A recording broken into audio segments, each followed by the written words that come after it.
이스라엘 자손이 라암셋을 떠나서 숫곳에 이르니 유아에 보행하는 장정이 60만 가량이요 수많은 잡족과 양과 소와 심이 많은 가축이 그들과 함께 하였으며 그들이 애굽으로부터 가지고 나온 발교되지 못한 반죽으로 무교병을 부었으니 이는 그들이 애굽에서 쫓겨남으로 지체할 수 없었음이며 아무 양식도 준비하지 못하였음이었더라.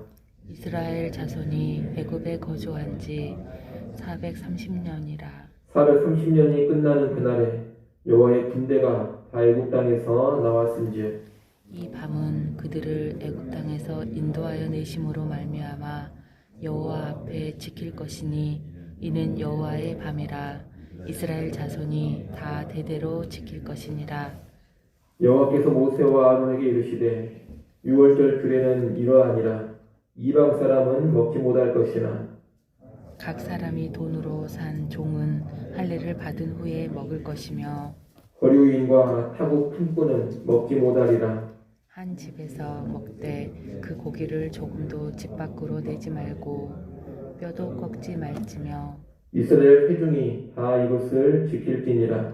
너희와 함께 거류하는 타국인이 여호와의 유월절을 지키고자 하거든 그 모든 남자는 할례를 받은 후에야 가까이 하여 지킬지니 곧 그는 본토인과 같이 될 것이나 할례 받지 못한 자는 먹지 못할 것이니라. 본토인에게나 너희 중에 거류하는 이방인에게 이 법이 동일하니라 하셨으므로 온 이스라엘 자손이 이와 같이 행하되 여호와께서 모세와 아론에게 명령하신 대로 행하였으며 같이 봅니다.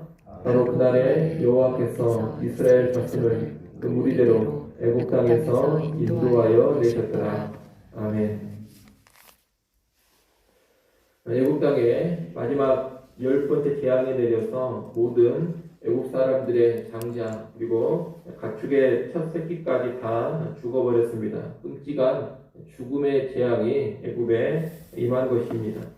이 재앙 앞에 바로는 드디어 굴복을 하고 이스라엘 자손이 애굽 땅을 떠나게 됩니다. 오늘 본문 37절에 보면 이스라엘 자손이 유월절 밤을 보내고 애굽 땅을 떠날 때 그 숫자는 장정이 60만 가량이었다고 합니다. 처음이 애굽에 들어올 때 이스라엘은 70명이었습니다. 그런데 이제 430년이 지나서 애굽을 떠날 때 보니 장정만 60만이 되어 있습니다. 하나님께서 70명의 사람을 60만이 되는 아주 큰 민족으로 성장을 시키신 겁니다. 이것은 아브라함에게 주신 약속, 곧 너로 큰 민족을 이루라는 하나님 약속의 성취이고 이 땅에 하나님 나라를 이루고자 하시는 하나님 계획의 실현입니다. 여기 벌써 430년을 보냈는데 이 애굽에서의 430년을 돌이켜보면 좋을 때도 있었습니다만 상당 기간 처절한 고난을 겪었던 기간입니다. 많은 아픔이 있었고 눈물과 탄식이 있었습니다. 하지만 그 기간을 통해서 하나님은 하나님의 약속을 이루시고 하나님의 계획을 성취하신 겁니다. 그렇기 때문에 우리는 무엇을 알 수가 있느냐? 우리에게 힘들고 고통스럽고 눈물과 탄식 많은 그런 기간이라 하더라도 하나님께서 아무 일도 안 하고 계신 것은 아니다라는 것을 알게 되는 겁니다. 여러분 아무리 힘든 고통의 기간이라 하더라도 하나님께서 쉬고 계신 것이 아닙니다. 하나님이 아무 일도 안 하고 계신 것이 아닙니다. 힘든 고난의 시기에도 나의 눈물과 탄식의 시기에도 하나님께서는 변함없이 일해가고 계십니다. 나를 향한 그분의 뜻, 나를 향한 그분의 계획을 이루어가고 계신다는 겁니다. 그리고 하나님 때가 되면 하나님께서 이루신 그 뜻과 계획을 분명히 드러내실 겁니다. 그렇기 때문에 힘들고 어려울 때, 고난과 어둠의 시기를 지날 때 결코 낙심하거나 절망하지 않기를 바랍니다. 하나님께서 일하고 계시기 때문입니다. 우리 눈에는 잘 보이지 않더라도 하나님은 변함없이 일하고 계십니다. 그러니 그 일하고 계시는 하나님을 언제나 믿음의 눈을 떠서 밝히 볼 수 있기를 바랍니다. 그런 가운데 소망을 품고 하나님의 때까지 인내할 수 있는 우리 모든 성도들이 될 수 있기를 바랍니다.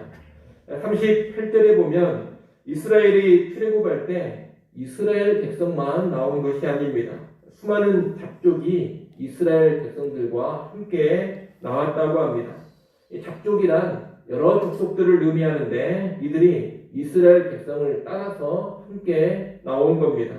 이 잡족들이 여호와 하나님에 대한 분명한 신앙을 가지고 따라 나왔는지 아니면 단지 몸만 따라 나왔는지 이것은 분명하지가 않습니다. 하지만 분명한 것 하나는 뭐냐? 이 잡족들은 지금 여호와 하나님을 인정은 하고 있다는 겁니다. 이들은 애굽에 내리는 10가지 재앙을 통해서 여호와 하나님이 살아계신 분이라는 것, 애굽의 신들과는 차원이 다른 분이라는 그런 인식을 갖게 되었습니다. 그래서 이스라엘 백성의 출애굽 대열에 함께 동참해서 애굽 땅을 빠져나오고 있는 겁니다. 그들 각자가 여호와 하나님을 믿고 섬기기로 결단을 했느냐? 이것은 우리가 알 수 없습니다. 하지만 여하튼 여호와 하나님을 인정하고 있기 때문에 이스라엘을 따라 나선 겁니다. 우리는 이 모습을 보면서 오늘 내 주변의 사람들도 나를 통해서 하나님을 인정하는 모습을 보일 수 있어야 함을 배우게 됩니다. 내 주변 사람들이 예수 그리스도를 구주로 믿느냐 믿지 않느냐 이것과는 별개로 그들이 나를 보면서 하나님께 대한 인정은 할 수 있어야 됩니다. 믿지는 않더라도 내가 믿고 섬기는 하나님을 무시하지 않고 대단한 분으로 인정하는 그런 모습이 있어야 한다는 것입니다. 마태복음 5장 16절에 보면 우리의 착한 행실을 통해서 세상 사람들이 하나님께 영광을 돌리게 하라는 말씀이 있습니다. 세상 사람들이 우리의 착한 행실을 통해서 다 믿고 구원받는 것은 아닙니다. 하지만 우리의 탁월한 삶을 보면서 우리가 섬기는 하나님께서 무시할 수 없는 분이라는 것, 그 여호와 하나님이 대단한 분이라는 것은 인정하게 하라는 말씀입니다. 여하튼 이런저런 내 모습을 통해서 내 주변 사람들이 하나님에 대해 예수 그리스도에 대해서 긍정적인 인식을 가져야 할 것입니다. 나가 무시할 수 없는 존재임을 인정해야 할 것입니다. 이 사람은 하나님 믿는 사람이니 이 사람이 하자는 대로 하는 것이 좋겠다. 이 사람이 말하는 것을 듣는 것이 좋겠다. 이런 모습이 나올 수 있어야 한다는 겁니다. 우리의 삶을 통해서 그런 모습이 꼭 있을 수 있기를 소원합니다. 41절에 보면 출애굽한 이스라엘 자신을 가리켜서 여호와의 군대라고 또 말하고 있습니다. 이 군대라는 표현은 출애굽하는 이스라엘 백성이 어떤 존재인지를 가르쳐 줍니다. 이들은 애굽을 나와서 그저 떠도는 난민이 되는 것이 아닙니다. 이들은 여호와의 백성이자 여호와의 군대로서 이제 대적들과 싸우며 가나안 땅을 정복해 가야 하는 사람들입니다. 하나님의 통치를 받으며 하나님의 뜻을 이루기 위해 싸워나가는 여호와의 군대가 되는 겁니다. 출애굽한 이스라엘을 군대라고 부른 것은 오늘날 구원받은 우리 그리스도인들에게도 그대로 적용이 됩니다. 예수 믿어 구원받은 그리스도인들은 하나님의 군대, 예수의 군사로 부름을 받은 것입니다. 이 군대, 이 군사는 물리적인 전쟁을 하는 그런 사람들은 아닙니다. 영적인 전쟁을 하는 사람들입니다. 이 땅에서 음부의 권세와 싸우면서 마귀와 싸우면서 하나님 나라를 확장해가는 사람들인 것입니다. 그러니 예수 믿어 구원을 받았다면 예수 믿어 구원받은 나는 군사요 구원받은 후에 또한 군대라는 것을 늘 기억하면서 살아야 되겠습니다. 그것을 기억하며 이 땅을 살아갈 때 영적 전쟁에 힘써 들어질 수가 있을 것이고 나를 통해서 우리 교회를 통해서 하나님 나라가 힘있게 확장되어 갈 수 있을 것입니다. 그러니 여러분 자신을 늘 군사로 인식하시고 우리 교회를 보면서도 우리 교회는 여호와의 군대라는 것을 늘 기억하며 살기를 바랍니다. 구체적으로 복음의 진리를 지키며 복음을 전파하는 그런 싸움을 잘 감당해 가야 합니다. 또 우리 내면의 죄와 정욕과의 싸움도 잘 감당해 가야 합니다. 세상의 악과 불의에 맞서 싸우면서 정의와 공의를 구현하는 그런 싸움도 잘 감당해 갈 수 있어야 합니다.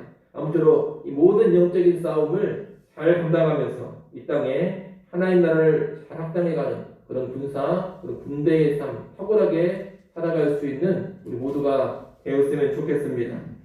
마지막으로 오늘 본문 43절 이하를 보면 하나님께서 다시금 6월절 규례를 언급하십니다. 특별히 하나님은 할례와 연관된 규례를 말씀하시는데 일단 할례받지 않는 이방인은 6월절 식사에 참여할 수 없다고 말씀합니다. 이 6월절은 출애굽이라는 구원의 은혜를 기억하면서 감사하는 절기입니다. 그렇기 때문에 할례받지 않은 사람, 언약 백성이 아닌 사람은 6월절과 아무런 상관이 없습니다. 하나님은 그런 사람이 6월절 식사를 하면서 6월절을 훼손하기를 원치 않으시는 겁니다. 이스라엘은 할례 없는 이방인에게는 분명히 선을 그어서 6월절에 참여하지 못하게 해야 하는 겁니다. 하지만 동시에 할례만 받는다면 이방인들도 6월절 식사에 얼마든지 참여할 수 있다고 하나님은 또 말씀합니다. 할례를 받는다는 것은 여호와 하나님을 인정하고 유대교로 개종한 것을 의미합니다. 그렇게만 한다면 혈통상 이방인이라 하더라도 언약 백성으로 받아들여지고 6월절 식사에 참여할 수 있다는 겁니다. 말씀을 하나 읽어보겠습니다. 48절 말씀을 여러분이 한번 읽어보십시오. 48절 말씀 읽습니다. 너희와 함께 거류하는 다국인이 여호와의 유월절을 지키고자 하거든 그 모든 남자는 할례를 받은 후에야 가까이 하여 지킬지니 곧 그는 본토인과 같이 될 것이나 할례 받지 못한 자는 먹지 못할 것이니라. 아멘. 여기 보면 이방인 타국인이라 하더라도 할례만 받으면 본토인과 똑같이 여기게 된다, 그렇게 말씀을 하고 있습니다. 이를 통해 우리는 구약의 이스라엘이 그저 혈통에만 매여있는 백성이 아니라는 것을 알게 됩니다. 우리가 얼핏 생각하면 유대인, 유대교가 철저하게 배타적이고 이방인들은 전혀 받아들이지 않는다, 이렇게 생각할지 모르겠습니다만 그렇지가 않습니다.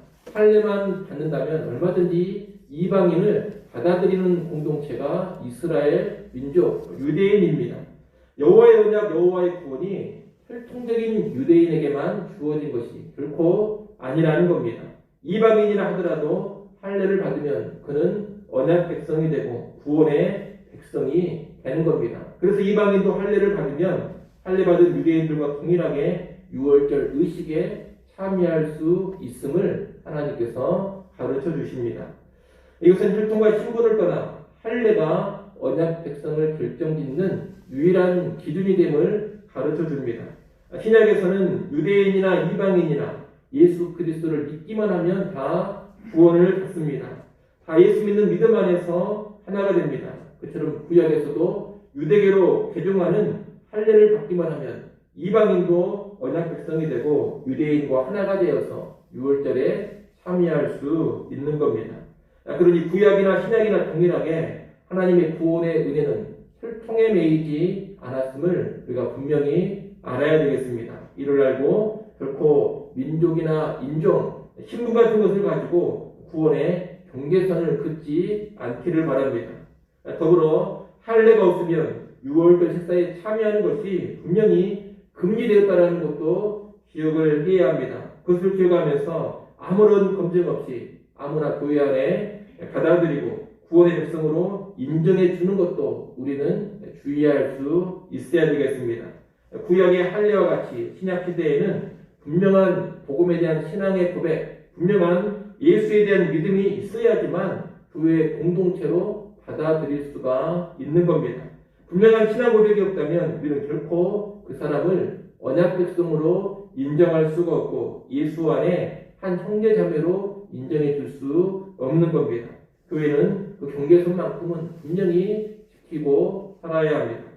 아무쪼록 이 할례와 연관된 6월절 규례를 기억하시고 오늘날 믿음이라는 교회의 경계선을 분명히 지키면서도 동시에 믿음만 있다면 인종, 민족, 신분 등의 어떤 경계선이라도 기꺼이 넘을 수 있는 그런 모습 소유할 수 있기를 간절히 소원합니다. 기도하겠습니다.